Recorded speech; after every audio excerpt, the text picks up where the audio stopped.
Dear viewers, Assalamu alaikum warahmatullahi wabarakatuh. Today we are going to talk about female circumcision in Islam. But first I would like to touch upon male circumcision. Actually, it is male circumcision which has been prescribed in Islam, and it is a sunnah. It is a recommended practice in Islam. That is circumcision for males. It is mentioned in the hadith of Bukhari and also in Sahih Muslim. Also, it is a muttafaq alayh hadith mentioned in Sahih Bukhari, hadith number 6297, that Prophet said that al fitratu khamsun, that these five things are in fitra. Fitra is natural instinct.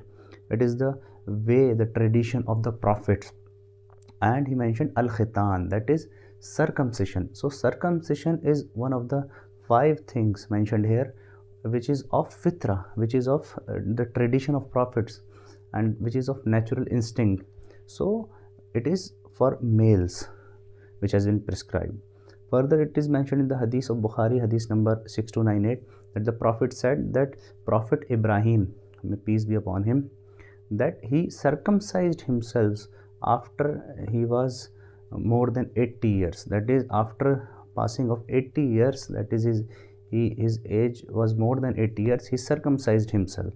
So Prophet, it is a sunnah practice of Prophet Ibrahim, and even after him the prophets were circumcised. Even Jesus Christ, peace be upon him, was circumcised. So it is the practice of prophets, and it has been recommended in Islam, this practice by Prophet Muhammad.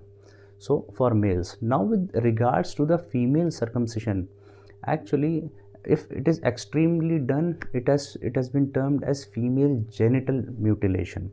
Actually, if someone does this female genital mutilation, which is actually harming a female or a woman, then it is totally forbidden in Islam.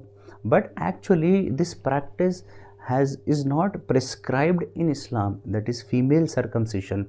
There are some tradition which mention about female circumcision, but actually it has not been prescribed, or it is not a practice, a sunnah for women. It is mentioned in hadith of Musnad Ahmad, this hadith, that al khitan, it is mentioned in Musnad Ahmad that Prophet said that al khitan, that is the circumcision, it is sunnatul rijal, that it is a sunnah, it is a tradition for men, wa makrumatul lin nisa, and it is makrum, it is honorable for women. But this hadith, actually it is a weak hadith, and there is no definite conclusive evidence that female circumcision has been prescribed in Islam. Whether so, but there are fuqaha, there are jurists who actually they legalize this, and they say that it is actually recommended in Islam.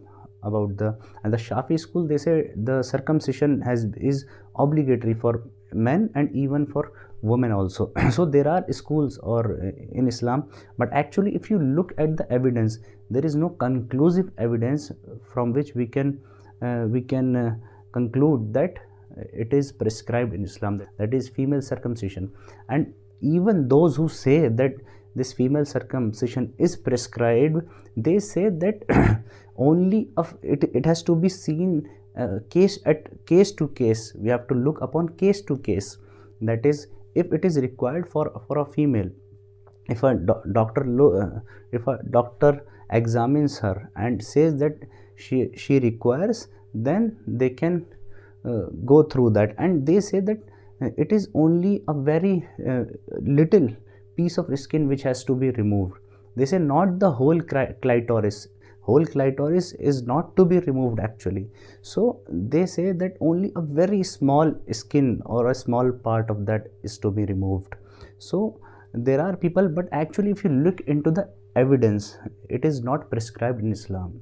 Though people say that those who want, they can, because Islam is not stopping, but you have to look that if it is genital mutilation, which as I told, if it is in excess, then it is forbidden in Islam, if it is causing harm, and it is not prescribed in Islam. Many people are doing in certain parts of the world, and female are going through this circumcision, but this has not been prescribed in Islam. And those people who the people who write anti-Muslim stuff, they just want some stuff to malign Islam, And actually this practice is not something which is recommended, but rather it is something which is cultural. Even this has been seen in non-Muslims also. They were doing before Islam this practice of female circumcision. So the male circumcision is known, as I told, that Prophet Ibrahim circumcised himself and other prophets were circumcised, but female circumcision is not known. Even the daughters of Prophet Muhammad were not circumcised.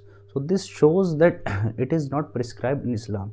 Rather, these zaif hadiths, the people who give them as evidence, these hadiths which I mentioned from Musnad Ahmad, that it is honorable for women, it is actually, it is zaif, it is weak hadith. So there is no conclusive evidence to conclude that it is a prescribed sunnah. That's why in Hanafi school of law in Islam, they say that it is sunnah for males and it is not sunnah for females. That means if it is not something which is religious or a religious act, so one has to understand it like that. And if it is genital mutilation, which is total removal of clitoris or which causes harm, then it is totally forbidden in Islam. Hope this clears about the female circumcision. Wama alayna illa al balagul mubin.